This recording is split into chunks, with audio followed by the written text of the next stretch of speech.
Thank you for joining us for the 31 Days of Encouragement. I'm Chris Miller from the Hatton Church of Christ.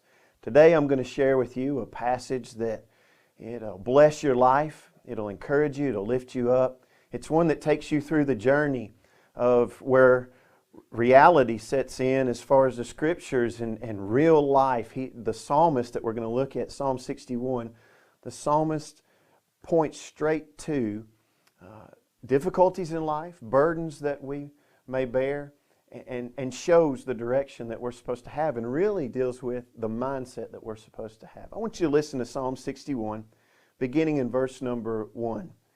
Hear my cry, O God, attend to my prayer.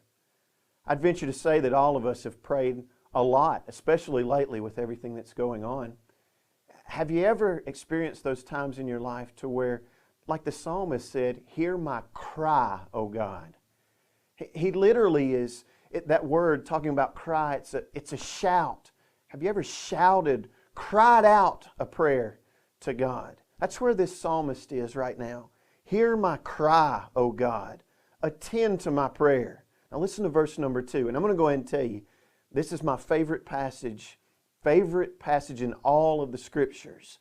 It's verse number 2, the specific verse. From the end of the earth I will cry to you when my heart is overwhelmed.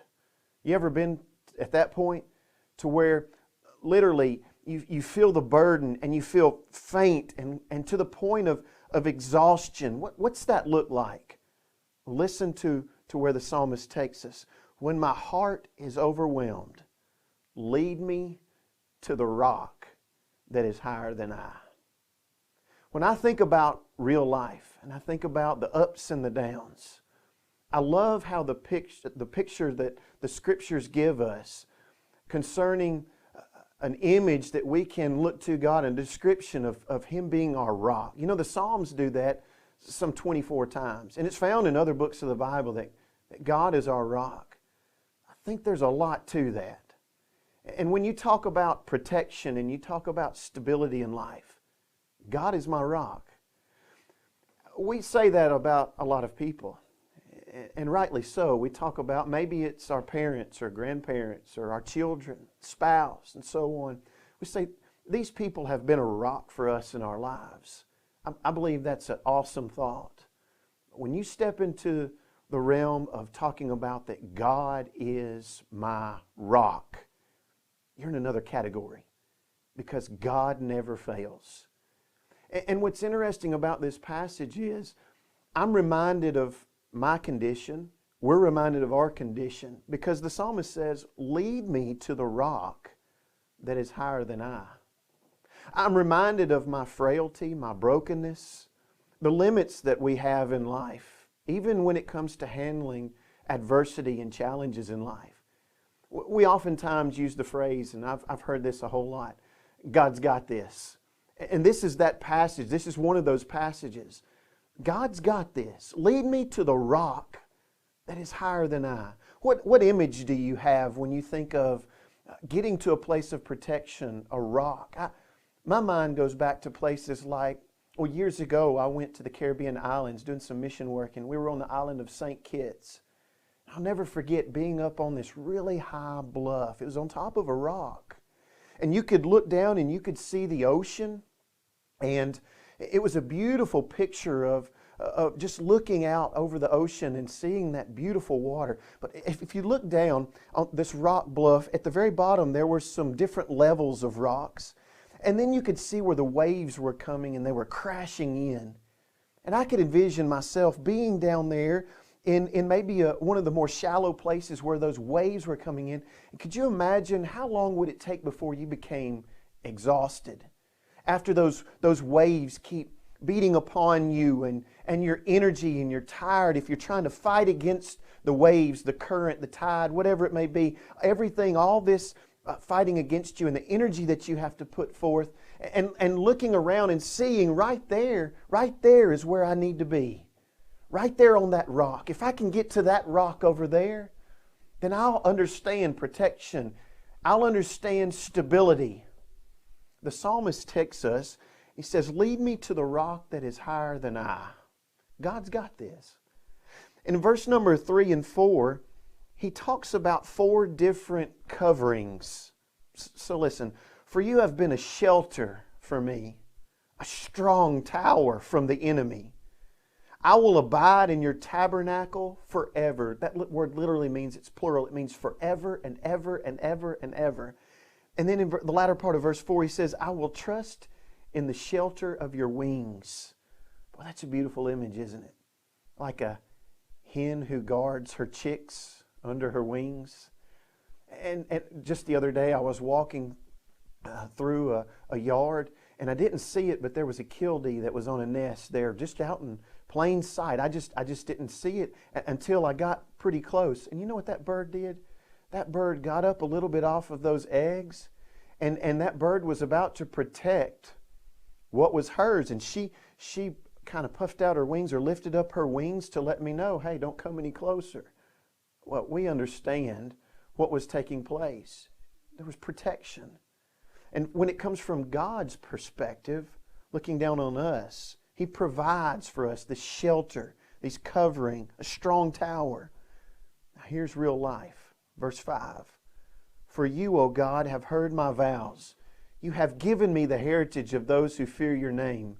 You'll prolong the king's life, his years as many generations. He shall abide before God forever. Oh, prepare mercy and truth, which may preserve him. I want you to think about something for just a moment. What challenges have you been going through? You know, the reality is all of us have burdens that we carry.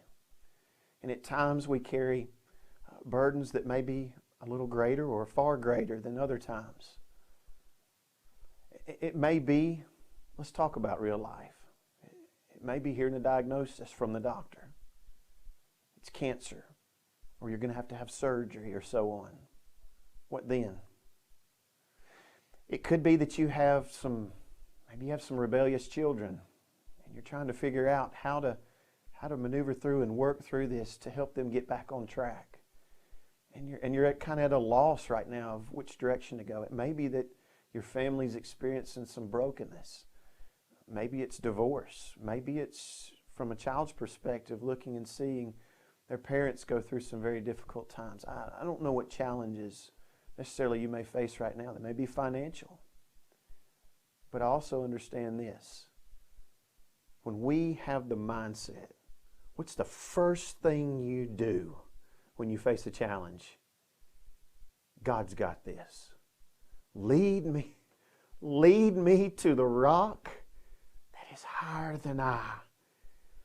He is so far greater than any challenge that you and I could ever face. And when you and I get that, what's the response? Listen to the psalmist. I would have loved to have known what the psalmist had in mind specifically. I mean, was he looking out and could see a stream, and maybe he could see some rocks that were sticking out? They were jutting forth from above the water, and maybe that stream is moving quickly, and just thinking about the image of maybe what it would have been like to be in the current in the middle of that stream, and to think, all I'd have to do is get right there on that rock, and I would be able to get out of the adversity that I'm facing and all this that's draining my energy. And if I could just get there to that rock, what would be God's my rock, right? What's the response then when you get that?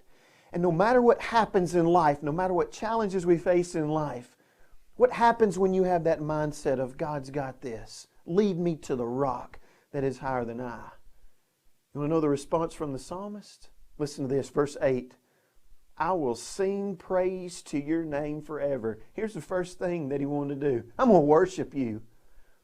Boy, I have loved worshiping throughout every time in my life. I grew up in the Lord's church. Been blessed so richly to be amongst brethren and to be able to worship.